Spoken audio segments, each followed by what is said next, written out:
Kajian Kitab.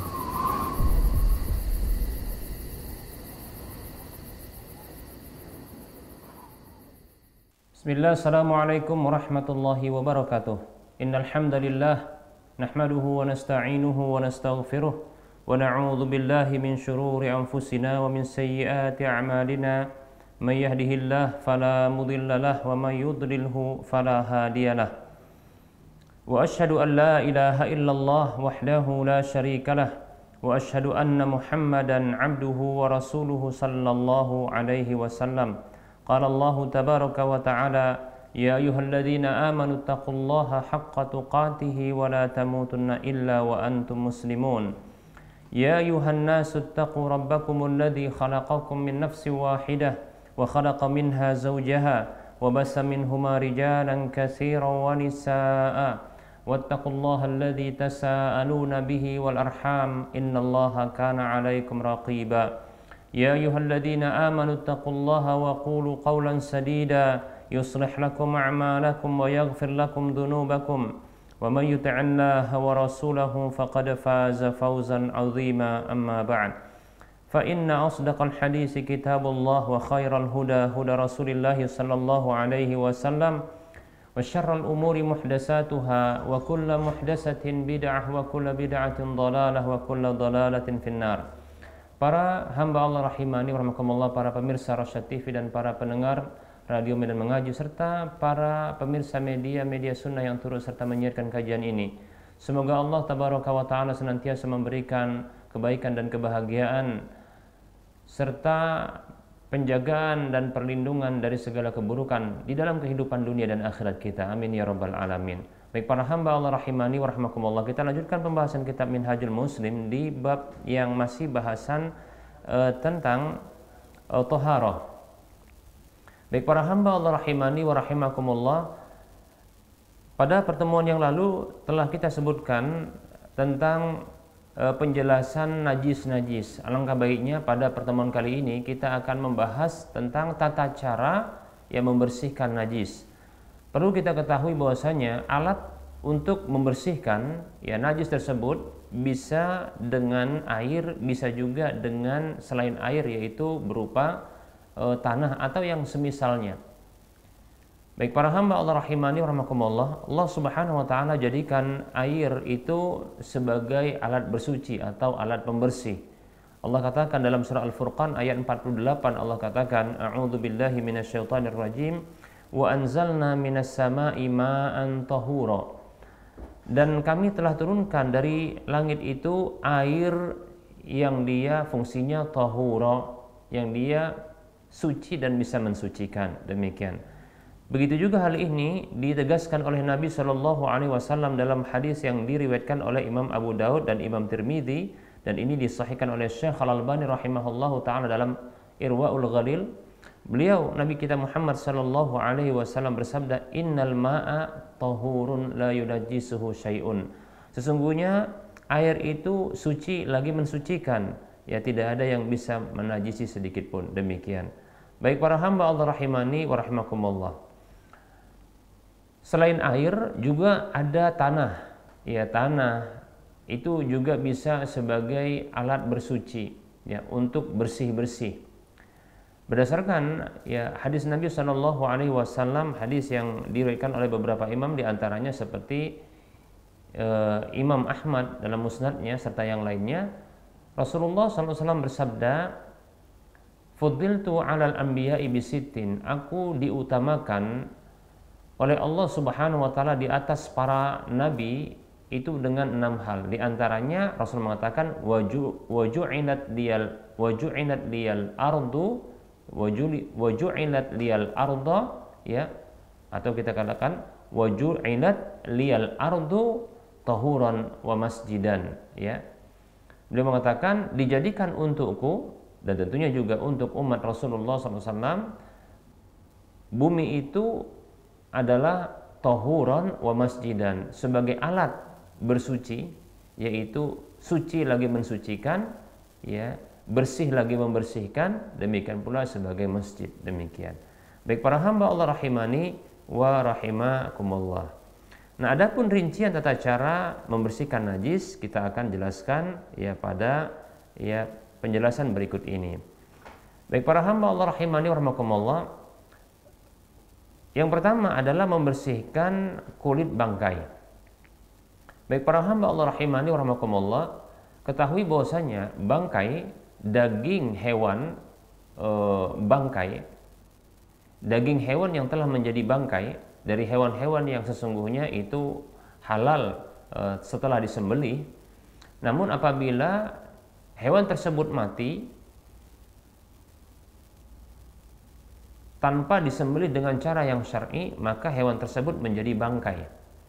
Ya, menjadi bangkai.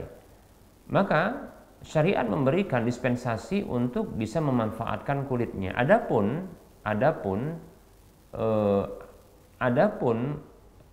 daging bangkai tersebut maka tidak bisa untuk ya digunakan atau tidak bisa dibersihkan.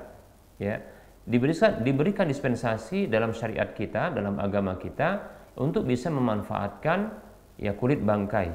Itu dengan cara dibagh. Dibagh artinya adalah proses ya membersihkan kulit bangkai agar menjadi suci.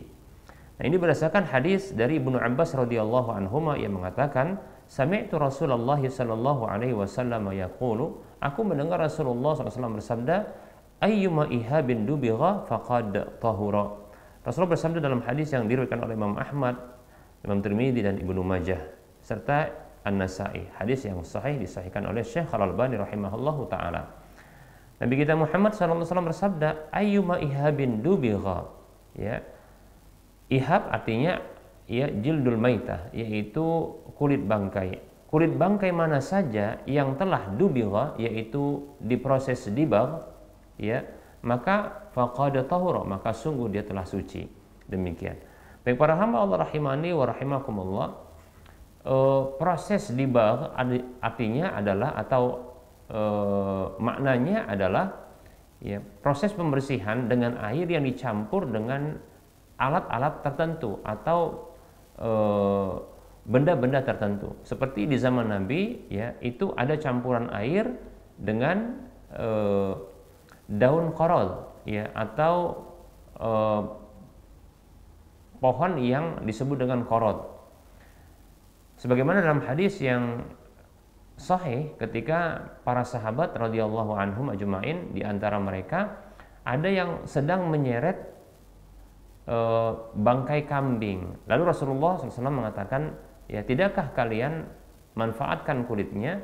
Maka Rasulullah mengatakan maka dijawab kepada Rasulullah SAW, innaha maitah, ya ini adalah bangkai wa Rasulullah, sesungguhnya ini sudah jadi bangkai wa Rasulullah. Maka Rasulullah mengatakan, ya yutahiruha al-ma'u wal qaradu, kata Rasulullah, ya bisa untuk mensucikannya, membersihkannya air yang dicampur dengan korod, ya korod yaitu daun-daun ya dari pohon korod. Demikian.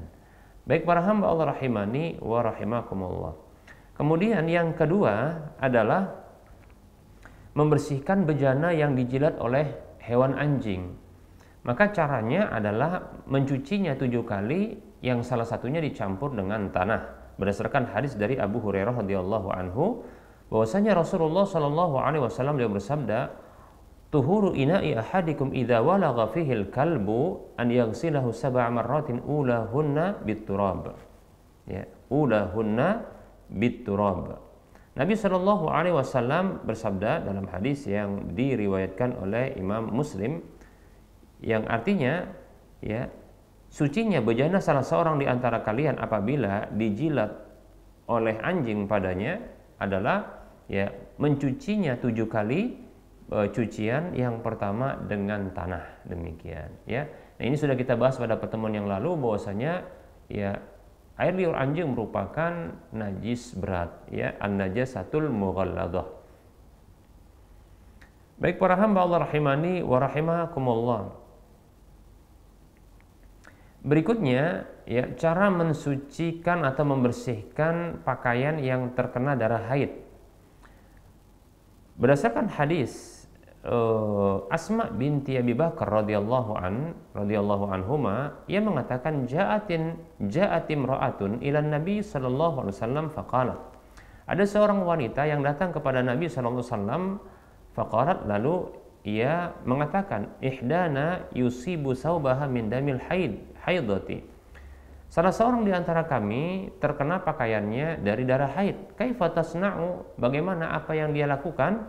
Faqala, maka Rasul bersabda sallallahu alaihi wasallam, tahuddu summa taqrusuhu bil ma'i summa tandahuhu summa tusalli fihi. Ya.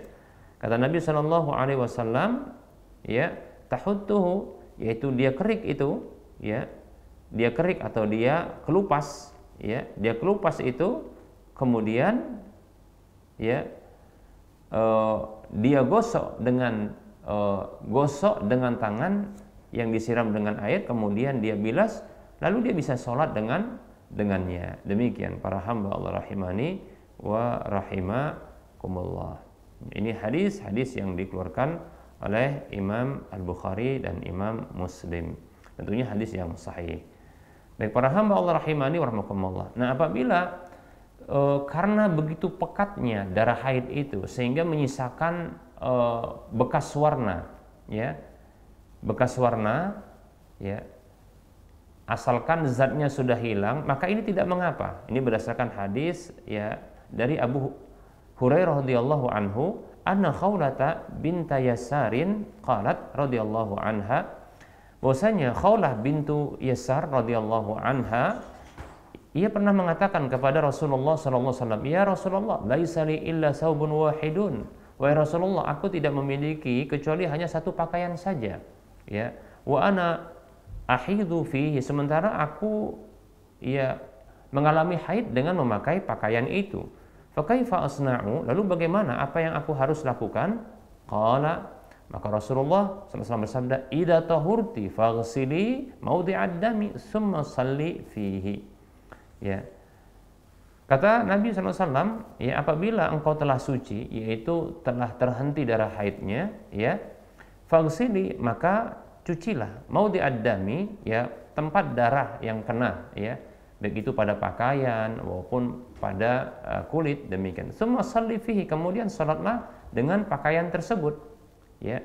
Qalat, maka Khawlah mengatakan, "Ya Rasulullah, illam yakhruj asaruhu." Wahai Rasulullah, bagaimana bila ternyata bekasnya masih ada, tidak hilang bekasnya, ya? Maka Rasulullah mengatakan sallallahu alaihi wasallam, yakfikil ma'u wa la yadurruki asaruhu.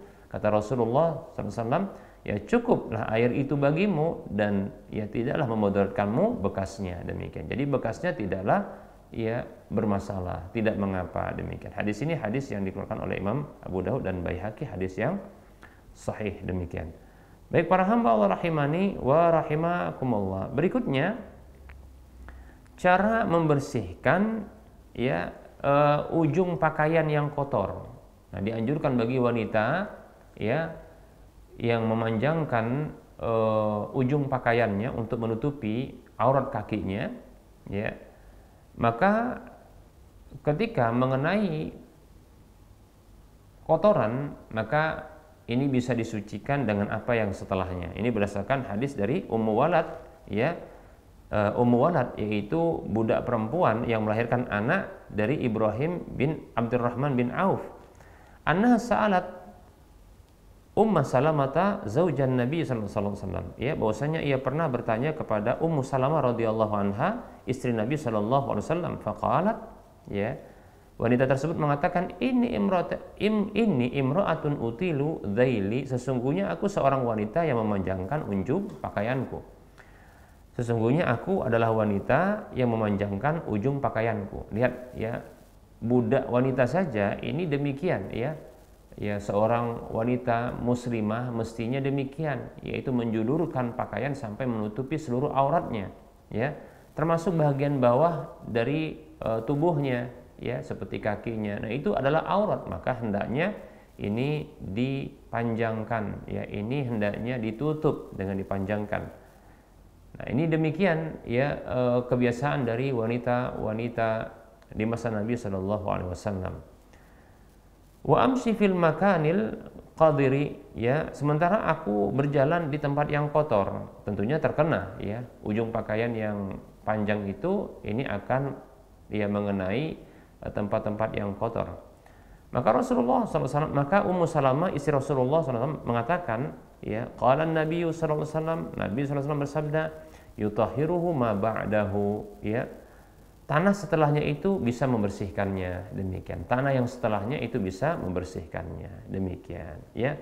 Baik para hamba Allah rahimani wa rahimakumullah. Ini hadis yang dikeluarkan oleh Imam Tirmidzi, Ibnu Majah dan yang lainnya. Baik para hamba Allah rahimani wa rahimakumullah. Berikutnya, ya, membersihkan pakaian, ya, atau apa saja yang terkena air seni bayi, ya, bayi yang sedang menyusui. Baik para hamba Allah rahimani wa rahimakumullah, tentunya dibedakan antara, ya, bayi laki-laki dengan bayi perempuan yang masih menyusui ini, ya, karena memang ada hadis Nabi SAW yang menyatakan demikian, yaitu hadis dari Abu Samhi, ya, pembantu Nabi SAW, yang mengatakan, qala Nabi SAW, Nabi SAW bersabda, yughsalu min baulil jariyati wa yurashu min baulil ghulami. Hadis ini hadis yang dikeluarkan oleh Imam Abu Daud. Nabi kita Muhammad SAW bersabda, dicuci dari air seni bayi perempuan dan diciprati dari air seni bayi laki-laki, demikian. Jadi sedikit berbeda caranya. Nah, kalau seandainya dua-dua air seni tersebut dibersihkan dengan cara disiram air, ya bisa juga. Hanya saja ini batas minimal, ya. Untuk air seni bayi perempuan yaitu dicuci, adapun untuk air seni bayi laki-laki cukup saja diciprati, demikian, ya. Nah, seperti itu.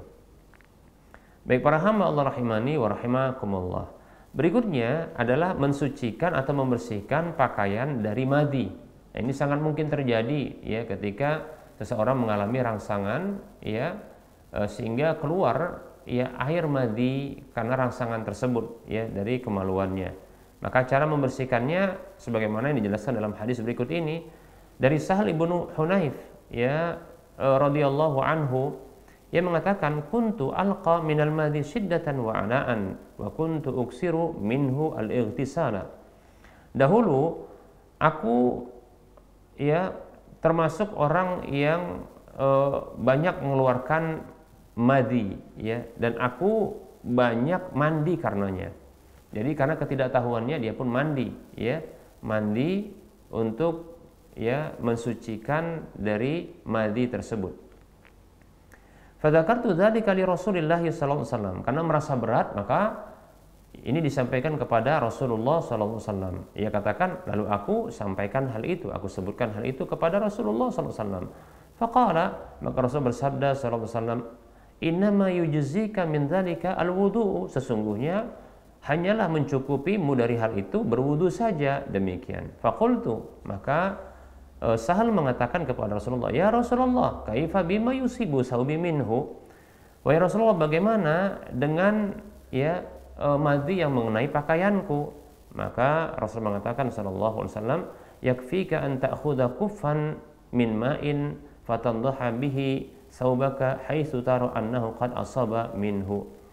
Kata Nabi SAW, cukup bagimu, ya, engkau mengambil satu cidukan air, lalu engkau bilas dengannya pakaianmu, di mana di tempat yang engkau lihat bahwasanya, ya, madhi itu mengenainya, demikian. Ya, hadisnya hadis yang dikeluarkan oleh Imam, ya, Abu Daud, Tirmidzi dan Ibnu Majah.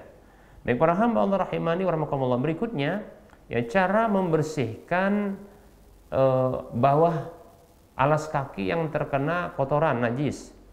Nah, berikut ini caranya berdasarkan hadis dari Abu Sa'id radhiyallahu anhu, anna Nabi sallallahu alaihi wasallam qala, bahwasanya Nabi sallallahu alaihi wasallam pernah bersabda, idza jaa ahadukum ilal masjidi falyanzur fa in ra'a fi na'laihi qadaran aw adan falyamsahhu wa yusalli fihima. Nabi sallallahu alaihi wasallam bersabda, yang artinya, apabila salah seorang di antara kalian datang ke masjid, maka hendaklah dia melihat.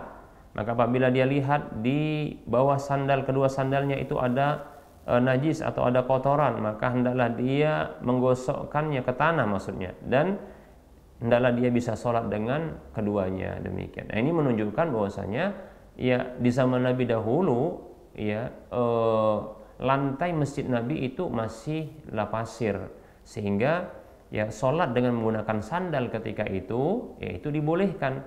Ya, fungsinya adalah apabila siang yang panas itu tidak kepanasan kaki, ya saat tidak menggunakan alas kaki, kalau malam yang begitu dingin tidak kedinginan, sehingga ini bisa mengganggu kekhusyuan, ya demikian.